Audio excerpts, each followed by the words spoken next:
So you're thinking about selling in the UK, United Kingdom, or indeed in Europe, and you're trying to figure out how the hell to do that. Well, step one of that process is to get yourself an EORI number. So in this video, I'm going to tell you what they are, and I'm going to show you what you need to do here in Australia to get one, and indeed how you go about getting them from the UK or from Europe too. Now, if you like this kind of information where I'm helping you expand your business globally, then be sure to give this video a thumbs up. That way I will know to do more information just like this for you. And also consider subscribing to my YouTube channel because we post brand new money-making information each and every day. With that being said, let's get into it.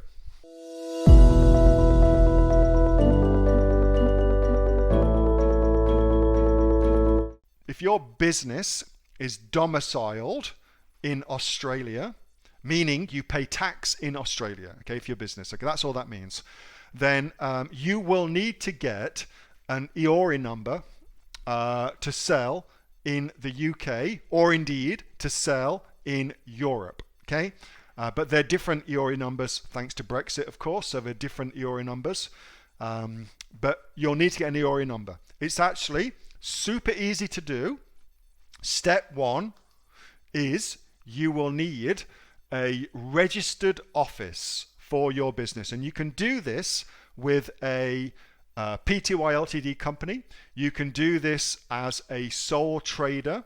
You can do this as a trust, a trading trust, whatever it may be. As long as you've got an ABN for your business, then you can get an EORI into the UK or Europe, okay? But step one, you must have a office. You must have a kind of base where your business is based from.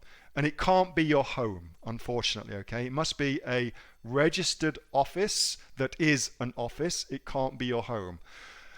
This is Yvette Wayne's business. Okay, this is Yvette Wayne. She's in the Aussie Online Entrepreneurs. She's at sweet20.com.au. She has put together this for members of the Aussie Online Entrepreneurs.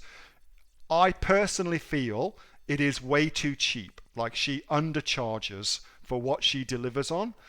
$20 for a business trading address in Australia is insanely cheap. I mean, that's just nuts. Or what's that? $8 a month is just super cheap. Super cheap. I think my serviced office that I pay for would be 4 times that amount. Okay, that's the office that you guys know for AOE, which is in Gordon in New South Wales. Okay, so there's a good argument that I should just go with friggin' Yvette. But Yvette offers this. It's a great service. I would absolutely start there. Okay. Then you've got 2 options. You can either pay somebody to get your EORI for you, and the people who I know very well that can do that for you is called Simply VAT, and they're at simplyvat.com. From memory, I want to say it's like £100. Okay, it's £100, something like that. Okay, from memory to get them to do it for you, but it's actually really easy to do. So by all means, okay, pay £100, get these guys to do it for you. By all means, do that. All right, but I will tell you now, it's super easy to do, and all of the information. So when you get these guys to do your VAT for you, they will ask you a series of questions, okay? When did you start your company? What's your expected trading volume in the UK? When do you expect to send goods to the UK? Where will those goods be coming from? That sort of thing, just basic business questions, okay? So they'll ask all of those kind of questions, and just know it's copy and paste from this website, which is at www.gov.uk/EORI/apply-4-EORI. Putting that in the chat. It's a copy and paste from that, okay? It takes, on average, 7 days to get an EORI. It's actually free to get it from the UK government. So I would simply just get it done directly from those, okay?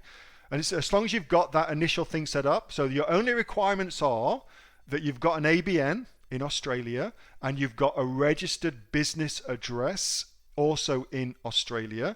If you've got those two things, then you've got the requirements for an EORI number as well, okay? You can, if you don't want to get your own EORI number, but you should, you can also pay somebody to use their EORI number. So for instance, if you ship your goods into the UK from China, for instance, DPP, which is an Incoterm, all that means is delivered with all the duty paid and things like that, okay? Then you'll use their EORI number to get your stuff into the country, for instance. But if you're going to use it X Works or FOB, which you ought to, it's cheaper, then you'll need an EORI number, and your EORI number lasts forever. Do it once, bada boom, bada bing. Okay, so that's how you get an EORI number. Next week, I'll talk about VAT and how to get a VAT number for the UK as well, which is also super, super easy to do. Okay, but I'll do it in 2 parts. I don't want to kind of overwhelm you. I hope that makes sense. James says, why can't you use your accountant's office? I don't know if you can't use your accountant's office. I would assume that if your registered business address is at your accountant's office, then that would be okay. I don't know that for sure. I've never tried, but I'd assume that would be okay, James, okay? Oh, you are the accountant. Good man, John. Well, maybe you can answer that question better. So John says, I use my accountant's office because I'm the accountant. We can therefore assume it's okay to do that, all right? Hope that helps.